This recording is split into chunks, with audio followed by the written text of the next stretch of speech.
Oke, baik, selamat pagi. Kami dari kelompok 6 ingin membagikan diskusinya kami berupa wawancara.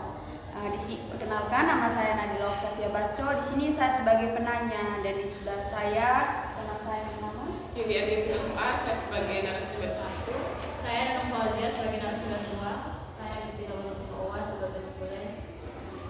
Baik, di sini saya akan bertanya ke narasumber atau teman-teman saya. Ini lumayan banyak pertanyaan, ada 7 pertanyaan. Ya, baik, di sini saya akan mulai pertanyaannya ya. Yang pertama, saya dan teman saya juga pernah mengunjungi.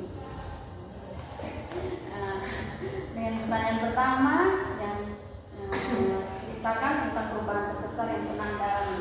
Mungkin ini pernah atau bagaimana itu bahasa Indonesia itu dan pernah dialami sebelumnya. Oke, saya akan menjawab pertanyaan dari teman kita. Perubahan terbesar yang pernah saya alami sebagai mahasiswa adalah ketika saya pertama kali bertransisi dari sekolah menengah atas ke dunia kuliahan. Saya harus menyesuaikan diri dengan sistem pembelajaran yang berbeda, manajemen waktu yang lebih membidik, dan beradaptasi dengan lingkungan yang lebih beragam. Saya menghadapi tantangan ini dengan keterbukaan untuk belajar, membangun jaringan sosial dan mencari dukungan dari teman dan dosen untuk mengatasi kesulitan saya sebagai mahasiswa. Terus?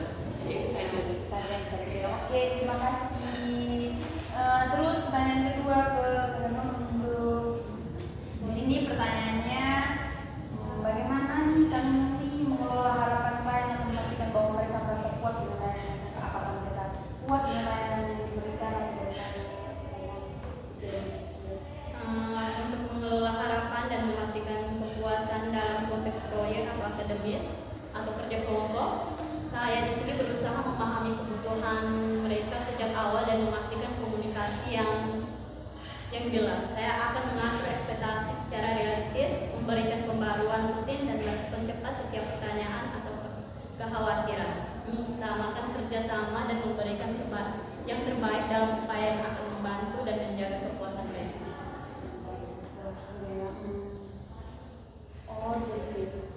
Terus nih boleh saya bertanya ya kepada kali ini. Di sini ada pertanyaan ketiga tuh, jika klien itu diberi tanggung jawab untuk membimbing proyek dengan waktu yang terbatas, apa langkah-langkah yang klien ambil untuk keberhasilan proyek tersebut? Kira-kira langkah-langkah seperti apa? Baik, jika saya diberikan tanggung jawab memimpin proyek dengan waktu terbatas, saya akan segera membuat rencana kerja yang efektif dengan menentukan prioritas utama.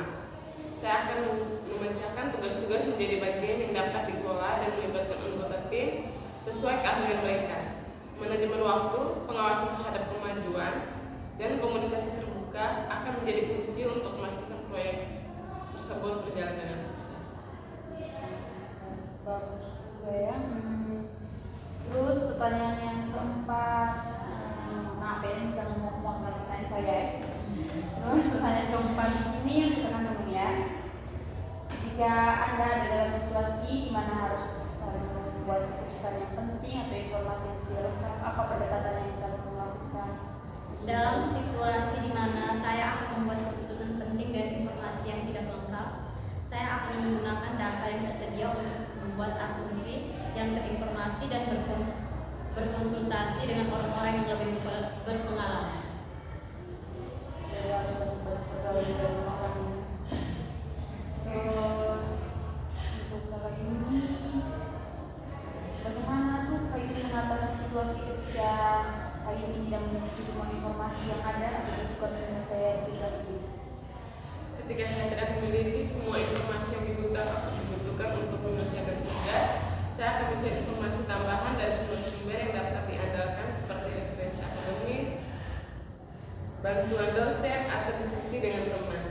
Saya juga akan menyusun strategi untuk menyelesaikan bagian yang saya pahami terlebih dahulu, sambil mencari jawaban untuk bagian yang masih belum jelas.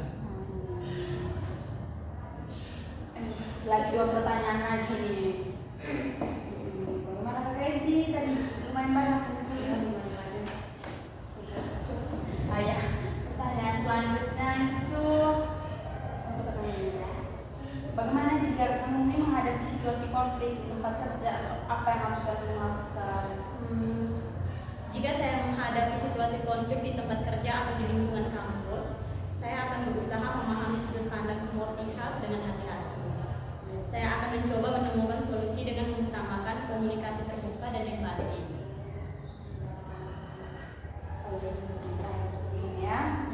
Pertanyaan terakhir ini, apa yang kalian lakukan ketika menghadapi masalah yang merugikan perusahaan? Jika saya menghadapi masalah yang merugikan perusahaan atau dalam konteks kampus, seperti organisasi yang saya ikuti, saya akan segera melaporkan masalah tersebut kepada pihak yang berwenang. Saya akan mencoba mengidentifikasi penyebab masalah dan menawarkan solusi yang dapat diterapkan.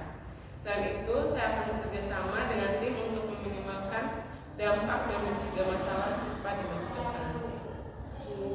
Terima kasih atas pertanyaan yang dijawab oleh Kak Yuni dan Kak Nunu. Terima kasih banyak atas waktu dan kesempatan yang diberikan. Baik, sekian dari kelompok kami. Atas dasar tugas tersebut ada 7 pertanyaan yang kami berikan kepada Kak Yuni dan Kak Nunu. Terima kasih atas kesempatan yang telah diberikan kepada kami.